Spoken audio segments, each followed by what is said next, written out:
Perkenalkan Pak, kami dari Universitas Muhammadiyah Riau. Tujuan Ya, kami ke sini datang untuk wawancara dengan mata kuliah Islam dan Kemuhammadiyahan. oke. Perkenalkan, nama saya Tira Ardeza. Saya Nindi Angelika. Saya Amelia Zahra. Salam kenal ya semuanya. Ya Oke, Pak. Sebelumnya Bapak mungkin boleh untuk memperkenalkan diri. oke. Bismillahirrahmanirrahim. Assalamualaikum warahmatullahi wabarakatuh.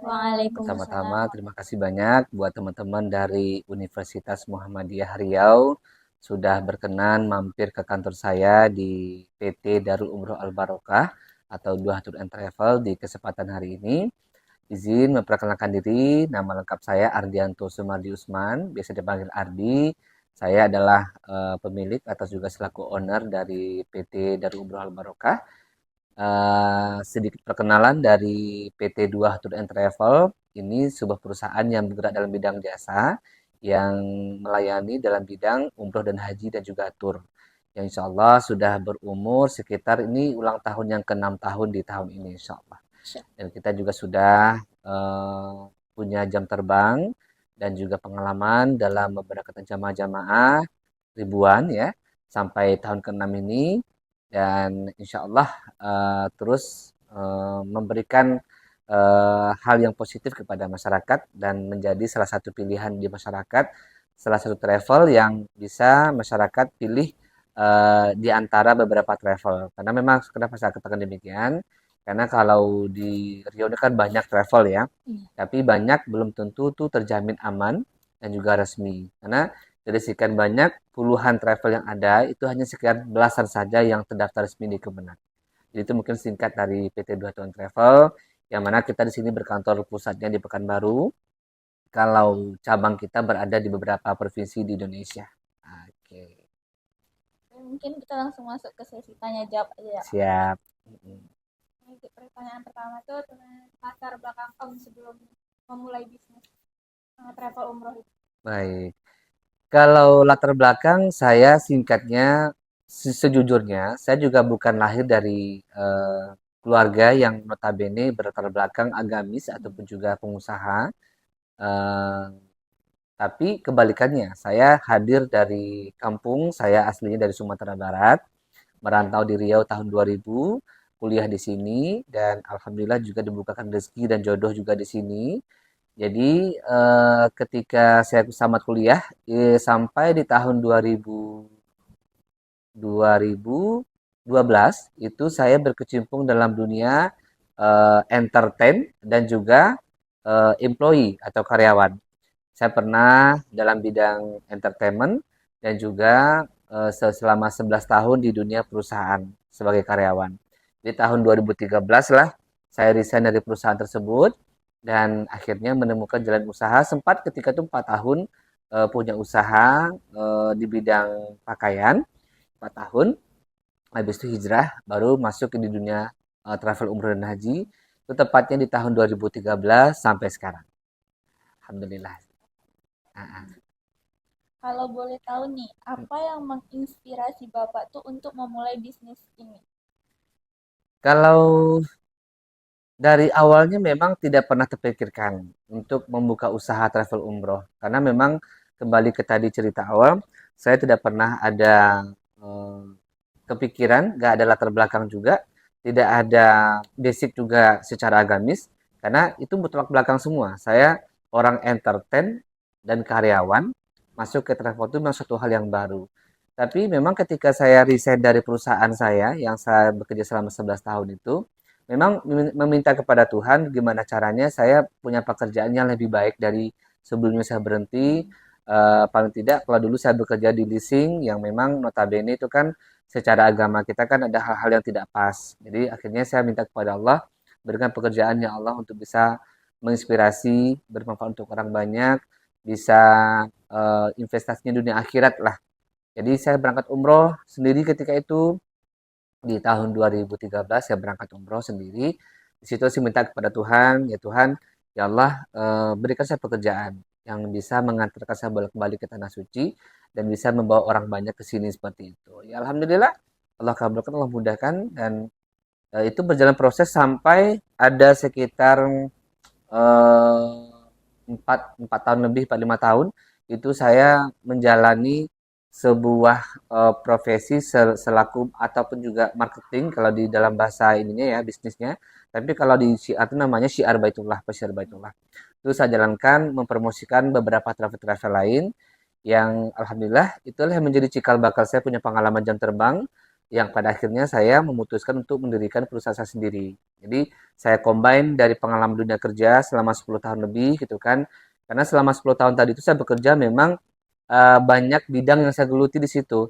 Karena juga tersupport dari latar belakang pendidikan saya cuma diploma 3 Politeknik Bandung, komputer akuntansi. Jadi berbekal ilmu tadi akuntansi dan saya masuk ke perusahaan juga banyak juga di bidang ada akunting juga berbagai semua bidang. Nah, itu semua pegang semua sampai ke manajemen di situlah cikal bakal saya akhirnya mendirikan perusahaan ditambah dengan 5 tahunan pengalaman syiar betullah mengajak orang ke tanah suci. Jadi dia dapat ilmunya, dapat pengalamannya, akhirnya ya udah berdirikan sendiri perusahaannya seperti itu.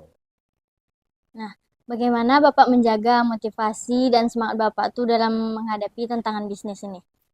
Ya, kalau saya bersyukurnya Allah berikan pekerjaan ini, perusahaan ini karena memang saya meyakini ini adalah pekerjaan atau perusahaan yang tidak pernah ada ruginya. Kenapa?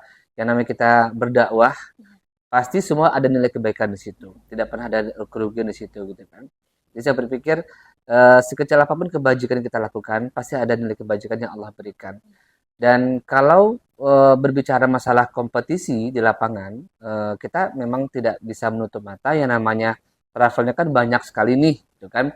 Pasti dengan berbagai cara, dengan berbagai pola-pola marketing yang memang mereka tawarkan untuk menjaring jamaah berangkat. Dan saya memang berlatar belakang memang cukup matang dalam bidang marketing juga dan ditambah juga saya juga memang punya pola-pola sendiri. Saya tidak ada kekhawatiran. Artinya yang pertama saya meyakini rezeki sudah Allah atur. Itu yang pertama. Yang kedua, setiap kita itu pasti ada Allah berikan semacam kelebihan yang bisa kita nanti uh, berikan kepada perusahaan kita agar ada pembeda. Karena sesuatu hal tadi itu akan bertahan jikalau ada yang beda. Karena kalau kita sama pasti akan tidak dilirik orang.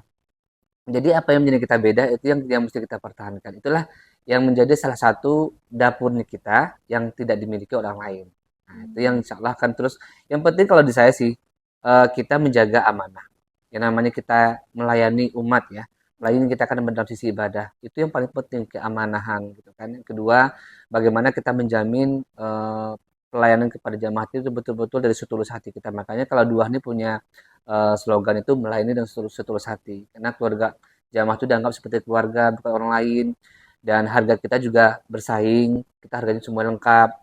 Jadi apapun yang jamaah mau harganya ada di sini. Kita resmi daftar di Kemenak dan kantor kita semua ada di mana-mana. Dan kita memang dalam memberikan paket tadi kepada jamaah tadi memang tidak muluk-muluk. Jadi kita menjaga komitmen janji dengan jamaah. Misalkan jamaah pengennya hotelnya ini, yang kita berikan mungkin di brosur hotelnya A gitu kan. Itu yang kita jaga. Jadi apa yang memang jamaah sudah berikan dana kepada kita, mereka percaya kepada kita untuk betul-betul kita wujudkan seperti yang mereka inginkan. Insya Allah makanya alhamdulillah sampai hari ini dua masih selalu diberikan kepercayaan oleh masyarakat dan terbukti insya Allah kita tiap bulan selalu ada keberangkatan. Kadang satu bulan tuh ada 2 sampai 3 kali, gitu kan. Tiap bulan insya Allah alhamdulillah. Itu salah satu bukti kita amanah. Kita profesional, kita resmi, kita aman dan jamaah aman dan nyaman. Itu yang paling penting. Itu mungkin salah satunya yang menjadikan kita terus bertahan di tengah persaingan yang walau gimana pun luar biasa. Nah, kalau bicara persaingan adik-adik semua, ya sebenarnya kembali kepada tadi tuh niat awalnya apa ini?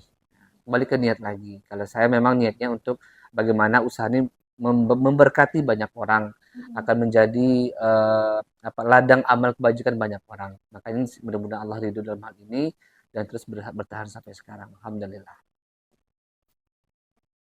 Nah, menurut Bapak nih, kesuksesan itu apa dalam Islam? Pandangan agama. Ya, Yes. Kalau bagi saya sangat bersyukur dengan pekerjaan saat ini.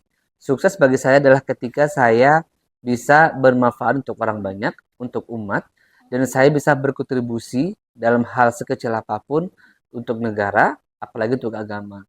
Makanya kalau di dua ini, karena saya masih muda kan kelihatannya kan, karena saya masih muda juga, bagaimana tujuannya saya memang pengen sebanyak-banyaknya untuk mengajak orang selagi masih muda untuk ke tanah suci. Kenapa demikian?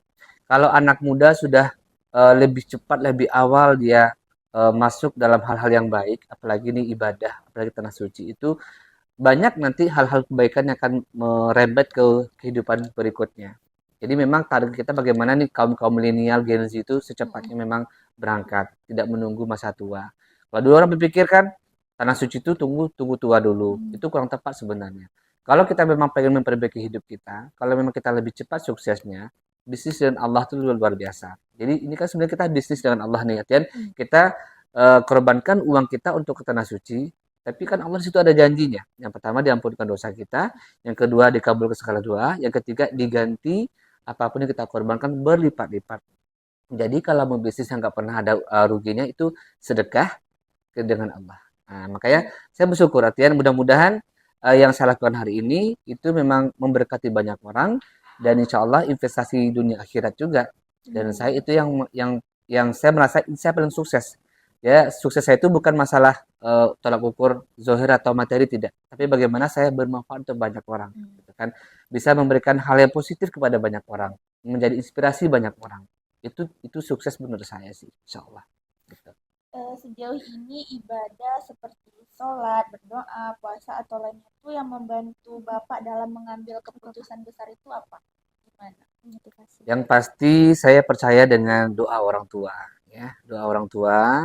Yang kedua pasti ada doa dari pasangan, doa dari anak-anak juga, dari doa orang-orang yang mungkin yang pernah kita bantu seperti itu. Jadi kalau saya menyikapi doa yang paling penting memang itu yang paling utama. Ya, nggak ada rasanya hal lebih dahsyat selain doa kepada yang langsung ada yang di atas. Ada lagi? Dari Bapak mungkin ada motivasi Buat kami. Yes, generasi ya. muda Ya. Untuk generasi muda, buat adik-adik kami, untuk yang menyaksikan video ini, mudah-mudahan menginspirasi nantinya. Kalau saya memang berprinsip selagi masih muda, jangan pernah sampai kita menyia-nyiakan waktu, ya. Karena memang sesuatu memang datang kemudian, gitu loh. Karena ketika saya melihat berkaca dengan teman-teman seumuran saya, itu memang banyak yang artinya ada penyesalan sekarang. Ketika sudah umur 40 belum ada apa-apa, belum bisa merasakan apa-apa. Karena mereka terlalu banyak santai atau juga menyia-nyiakan waktu ketika ada umur emasnya. Umur emas itu ketika umur kita dari rank waktu 20 sampai 30 tahun itu umur emas itu. 30 ke atas itu bisa dikatakan kita dalam membangun. 40 ke atas kita menikmati hasil. Nah, jadi dalam berjuang tuh 20 sampai 30 itu masa-masa kita untuk menentukan apa nih? Kenali diri kita. Kita nih siapa, kemampuan kita apa, kita maunya apa di masa depan. Jadi kita sudah mulai bisa menata dengan baik menuju arah yang kita akan capai tadi. Yang kedua, pastinya jadilah generasi muda yang mandiri, yang kreatif. Jangan menjadi follower. Saya sudah bilang kayak gitu. Kenapa negara Indonesia ini nggak pernah berkembang? Karena sifatnya kita selalu ikut-ikutan. Mana orang kita ke sana. Tapi kita nggak mau beda. Nah, kalau saya maunya beda sendiri. Nah, jadi ketika kita beda tuh, memang tantangannya berat. Tapi ketika kita sudah mendapatkan suatu hal yang kita harapkan, kita akan berhasil di situ. Tapi kalau kita hanya follower, ya kita ikut-ikutan. Artinya kita sama seperti yang lain. Tapi jadilah seorang kreator atau menciptakan sesuatu yang insya Allah bisa, walaupun kecil, tapi itu bisa suatu hal yang baru yang kita hadirkan dalam suatu kehidupan gitu loh. Nah, itu memang pesan kita, jadilah generasi yang muda mandiri, kreatif, yang paling tidak sebisa mungkin kita betul-betul mandiri itu tidak lagi bergantung atau membebani orang tua kita dalam beberapa hal. Nah, jadi yang ketiga, jadilah generasi muda yang betul-betul punya punya punya akhlak yang baik, agama dijaga, pergaulan. Karena itu yang memang paling banyak merusak generasi muda-muda sekarang. Ya, insya Allah teman-teman di Muhammadiyah itu yang dijaga karena kita alma mater kita kan memang membawa ini sosok yang eh, bisa dikatakan sebuah image yang kuat di situ, agama. Nah, jangan sampai image-nya itu udah positif, di kitanya belum positif. Nah, jadi kembali ke diri kita masing-masing. Itu mungkin pesannya. Sukses buat teman-teman Muhammadiyah semua ya. Mudah-mudahan Amin. nanti saya doakan di masa depan ketemu. Oh, Tira, siapa tadi? Indio. Ini satu lagi, Amel. Saya besok bakal melihat, oh si tiga-tiganya udah kemana, udah bisa meraih Amin. apa gitu kan. Bisa bahagia hidupnya, punya keluarga yang betul-betul diimpikan. Itu dijaga sholatnya terus ya. Sama orang tua juga, jangan sampai kita dijaga hormati orang tua tadi. Jangan sampai sakiti orang tua. Itu yang paling penting. Insya Allah selamat hidupnya. Sampai selamanya. Oke. Oke, mungkin itu aja dari Baik. kami. Oh, Baik. makasih banyak udah nyempatin waktunya buat diwawancara. Iya, Buat diwawancara. dengan senang hati. Ya, makasih ya Pak. Sama-sama. Yeah, yeah. Bobby Valentino.